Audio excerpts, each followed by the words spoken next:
नमस्ते दोस्तों। क्या आपको भी ना जब आप बीएमएस कर रहे होते हैं तो आपको ऐसा लगता है कि मतलब वी फील इन्फीरियर कि हमारा एमबीबीएस में नहीं हो पाया, अब हम बीएमएस वाले हो गए तो we you start feeling inferior ना। तो मैं आपको ना ऐसे 5 तरीके बताऊंगा, ऐसे 5 पॉइंट बताऊंगा कि उसके बाद ना आज के बाद से आप इन्फीरियोरिटी जो है वो फील करना बंद कर देंगे। ठीक है, तो with this we come to a point number 1 कि देखो, inferiority is not in a degree, it is in the knowledge. ठीक है, बहुत सारे ऐसे बच्चे हैं, तुमने देखा होगा जब तुम नीट की तैयारी कर रहे थे तो उनके कितने नंबर आ रहे थे नीट में भाई, उनके 150 नंबर, 200 नंबर, बहुत लोगों के 200 नंबर आते हैं, किसी के 196, किसी का 195, किसी का 150 नंबर आ रहा है। ठीक है, इतने कम कम नंबर लाके ये लोग प्राइवेट से एमबीबीएस कर लेते हैं। मेरा एक फ्रेंड था, उसके 202 नंबर आए थे। ठीक है, 202 नंबर पर वो प्राइवेट से एमबीबीएस कर रहा है और मेरे 500 से ऊपर थे। ठीक है, मुझे मालूम है कि उसका कुछ नहीं होने वाला, मुझे मालूम है वो मुझसे ज़्यादा मेहनत नहीं कर पाएगा, लेकिन वो एमबीबीएस की डिग्री कर रहा है, सोचो, और वो पास भी हो रहा है। मुझे नहीं पता वो कैसे पास हो रहा है। ठीक है, लेकिन फिर भी उसके अंदर मेरे से ज़्यादा नॉलेज नहीं होगी। 5.5 साल के बाद वो भी बाहर निकलेगा, मैं भी बाहर निकलूंगा, लेकिन मुझे पता है कि मैं उससे ज़्यादा कैपेबल हूँ, मैं उससे ज़्यादा अर्न नहीं करूंगा। तो डिग्री भले ही उसके पास एमबीबीएस की होगी, बट मुझे को नहीं लगता कि वो उतना ज़्यादा नॉलेज गेन कर पाएगा। तो मैं कभी वो मुझसे मिलेगा तो मैं कभी भी अपने आप को इन्फीरियर मानूंगा ही नहीं, क्योंकि मुझे मालूम है कि भाई तेरे नीट में 202 नंबर थे। ठीक है, पहली चीज। दूसरी बात यह है कि कई सारे जो बच्चे जो गवर्नमेंट एमबीबीएस में भी सेलेक्ट हो जाते हैं, आप उनसे पूछिए कि आपने कितने ड्रॉप लिए। मेरा एक दोस्त है, उसका एसएन मेडिकल आगरा में सिलेक्शन हुआ, उसको 5 साल लगा नीट में।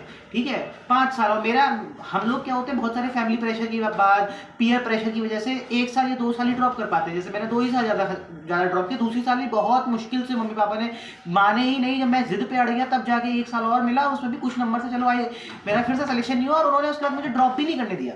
ठीक है, तो सोचो कि मेरा जो दोस्त था वो 5 साल ड्रॉप किया, उसके मम्मी पापा ने उसे कुछ बोला ही नहीं। तो ऐसा नहीं है कि जो वहां पर सेलेक्ट भी हो गए हैं वो सारे के सारे तुमसे ज्यादा कैपेबल होंगे, ऐसा कोई जरूरी नहीं है। ठीक है, ये है हमारा पहला पॉइंट। अब हमारे दूसरे पॉइंट पर आते हैं कि आपको इन्फीरियोरिटी फील होने की जरूरत नहीं है, क्योंकि आप देखो ना कि अगर आप आयुर्वेद कर रहे हो और एलोपैथ कर रहे हो, तो अगर आप देखो तो एलोपैथ की जो मेडिसिन है, जो एलोपैथिक मेडिसिन है, उनके बहुत ज्यादा साइड इफेक्ट हो जाते हैं। ठीक है, लेकिन अगर हम आयुर्वेद की बात करें तो आयुर्वेद में साइड इफेक्ट्स बहुत ही कम होते हैं। ठीक है, आप नेचुरल तरीके से हील होते हो।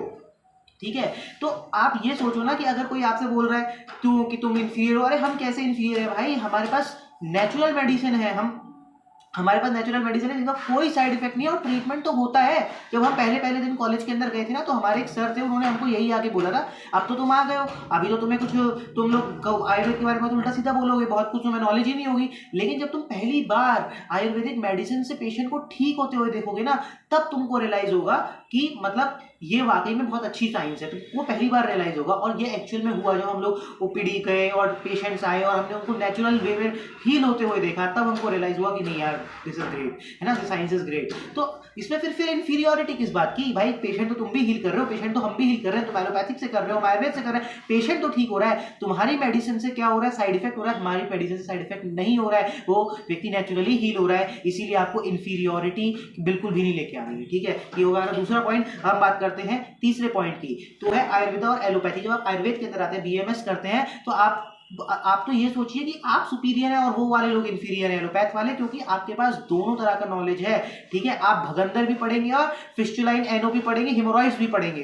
ठीक है, आप सब कुछ पढ़ेंगे। आप कोई भी व्यक्ति आएगा, आप उसका आयुर्वेदिक पर्सपेक्टिव भी जानते हैं और एलोपैथिक भी जानते हैं। जैसे ग्रंथरसी है, जैसे हम सियाटिका कहते हैं। ठीक है, जो कोई आपके पास साइटिका का पेशेंट आ रहा है, आपको तो मालूम है कि इसे ग्रंथरसी कहते हैं, तो आपको दोनों तरीके से वो चीज पता है। ठीक है, श्वेत रोग है ना, जिसे वर्टिलिगो कह रहे हैं, तो आपके पास दोनों को पता है। तो जो पेशेंट है उसका आप ज्यादा अच्छे से ट्रीटमेंट डायग्नोज भी कर पाओगे, ट्रीटमेंट भी कर पाओगे, because you have knowledge of both the system. आपको आयुर्वेद का भी सब कुछ पता है और आपको एलोपैथ का भी सब कुछ पता है, इसीलिए आपको बिल्कुल भी इंफीरियोरिटी लाने की जरूरत नहीं है, क्योंकि आपके पास दोनों जो है वो सिस्टम ऑफ मेडिसिन की नॉलेज है। ठीक है, अगर ये है हमारा जो है थर्ड पॉइंट। अगर हम अपने पॉइंट 4 नंबर की बात करें तो legacy of your own country. अब आप बताओ कि आज से 500 साल पहले, 1000-2000 साल पहले क्या एलोपैथिक मेडिसिन थी? नहीं थी ना, तब भी तो पेशेंट का ट्रीटमेंट होता था ना, तो आज भी हो रहा है। तो आप अपने जो भारत की, जो आपकी खुद की भारत देश की जो एक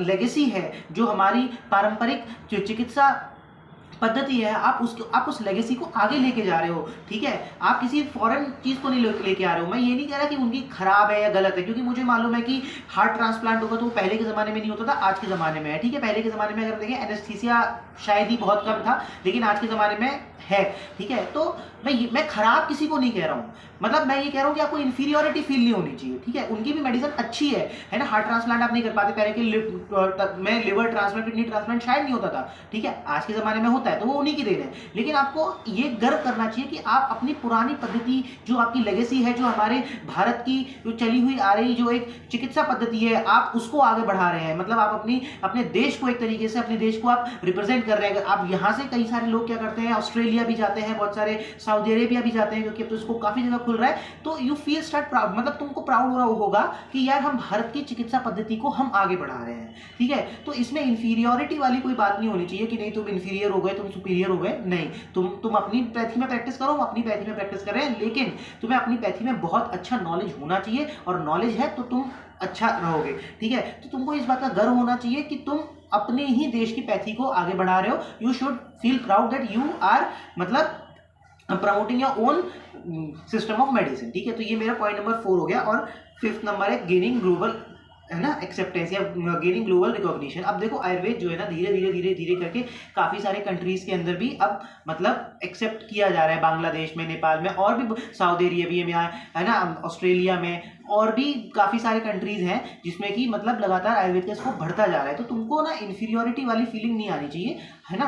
तुमको इन्फीरियोरिटी तब फील होगी जब तुम्हारे पास नॉलेज नहीं होगी, जब तुम्हारे पास किसी भी तरीके का कोई भी स्किल नहीं होगी। इन्फीरियोरिटी तब फील की जाती है, ठीक है। डिग्री से कभी भी कोई इन्फीरियोरिटी कभी नहीं होती है। अपना मेहनत करो, ईमानदारी से मेहनत करो। अब आयुर्वेद में आए हो तो अब MBBS का छोड़ दो, ठीक है, और इधर ही अच्छे तरीके से मेहनत करो। मैंने इधर ही लोगों को महीने का 1 लाख से 1.5 से 2-2, 3-3 लाख कमाते हुए देखा है, इसीलिए फोकस है।